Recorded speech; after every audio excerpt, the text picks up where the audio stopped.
जय हिंद दोस्तों। मैं गौरव सेनानी का नया सिपाही हूँ। कल ही 7वें स्थापना दिवस के अवसर पर मैं अपने एयरफोर्स की 3 साथियों के साथ आपके दल में दिल से शामिल हुआ हूँ। मैंने आपके 7 साल के कार्यकाल में किए हुए कार्यों को देखा और मेरे दिल से तमन्ना हुई कि मैं भी इस ग्रुप को ज्वाइन करूं, क्योंकि ये निस्वार्थ भाव से एक्स वेटरन्स के लिए, सैनिकों के लिए, अर्ध सैनिकों के लिए काम करने में सक्षम है। कल जो 7वां स्थापना दिवस मनाया गया लाजवाब था। बहुत सारे वीआईपीज आए जो हमारे लिए वीआईपी थे, हो सकता है, और किसी पॉलिटिकल पार्टीज के लिए कोई काम के न हो। मैं ऑनररी फ्लाइट लेफ्टिनेंट उत्तम गोसाई 2-3 साल पहले ही एयरफोर्स से आया हूँ। हमारी भी अपनी ग्रुप्स हैं, कई ग्रुप्स हैं एयरफोर्स के, और यहाँ भी देहरादून में ग्रुप है, लेकिन सभी जब तक दिल से ज्वाइन करना नहीं चाहते, हम किसी को फोर्स भी नहीं कर सकते। ऐसे ही बहुत सारे ग्रुप्स हैं जो पॉलिटिकली मोटिवेटेड भी हैं, और उनके कुछ लोग ग्रुप ज्वाइन करना नहीं चाहते। तो हमारी सबसे नर्म निवेदन है कि ये ग्रुप एक बहुत ही अच्छा काम कर रही है और आगे फ्यूचर में ये सैनिकों और अर्ध सैनिकों के लिए अच्छा काम करेगा। दोस्तों, हमारा ये गौरव सेनानी ग्रुप नॉन पॉलिटिकल है और नॉन पॉलिटिकल ही रहना चाहिए। भले ही इंडिविजुअल हमारे ग्रुप के मेंबर्स किसी भी पॉलिटिकल पार्टी से मोटिवेटेड हो, जो पॉलिटिकल पार्टी अच्छा कार्य करती है उससे सभी मोटिवेटेड होते हैं। पर्सनली मैं भी बताऊंगा, मैं भारतीय जनता पार्टी को पसंद करता हूं एज एन इंडिविजुअल। उनके कार्य मुझे अच्छे लगते हैं जो कि देश हित में हो रहे हैं, और उन्होंने ही OROP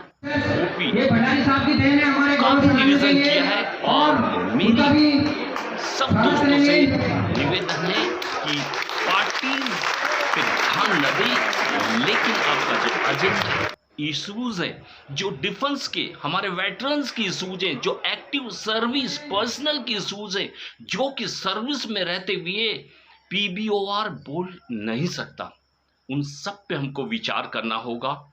और जितनी भी हमारी विसंगतियां हैं, हमारी ना किसी ऑफिसर्स से दुश्मनी है, ना किसी पॉलिटिकल पार्टी से दुश्मनी है, ना किसी IAS, ना कोई PCS जो इन रिपोर्टों को बनाता है। हमारी दुश्मनी किसी से नहीं है। हमारे पॉइंट्स वेरी जेन्यून है।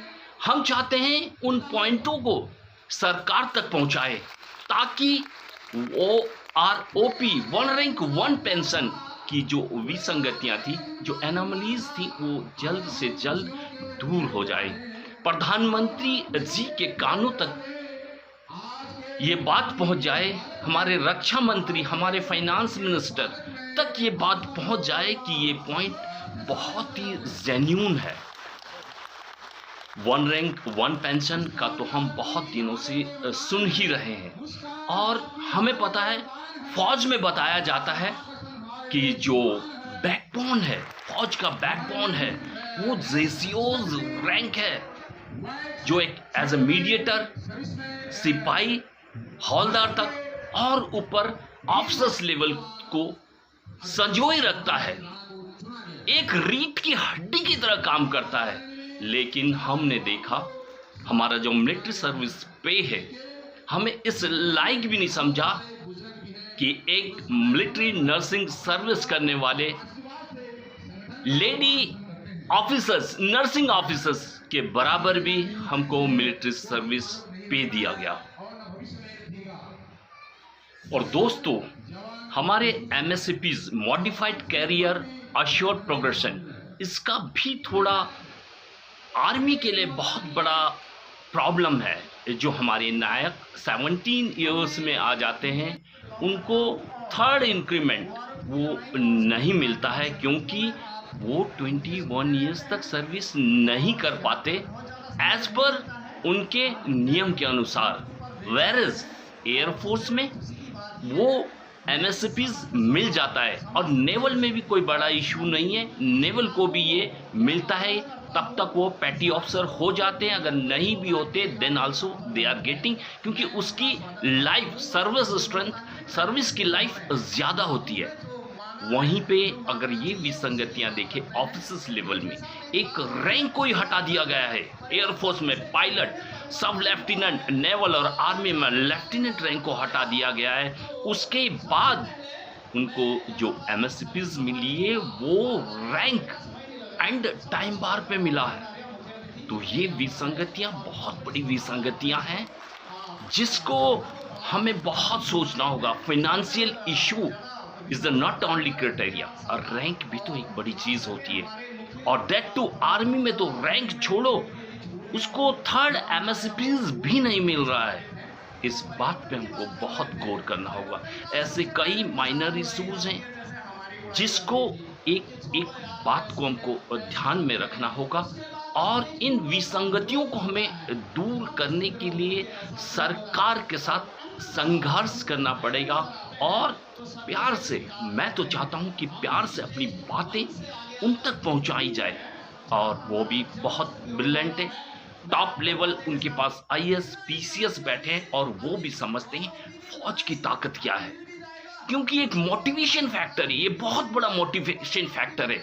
अगर आप इस एमएसपीज और ये जो एमएसपी है, मिलिट्री सर्विस पे है, इसको इक्वल कर दोगे तो मुझे लगता है कि बहुत ही हायर लेवल में मोटिवेशन मिलेगा। एक्टिव सर्विस जो 13.5 लाख है, और 25 से 30 लाख जो एक्स सर्विसमैन है। मैं 39 ईयर्स सर्विस करके इंडियन एयरफोर्स से as a honorary flight lieutenant आया हूँ।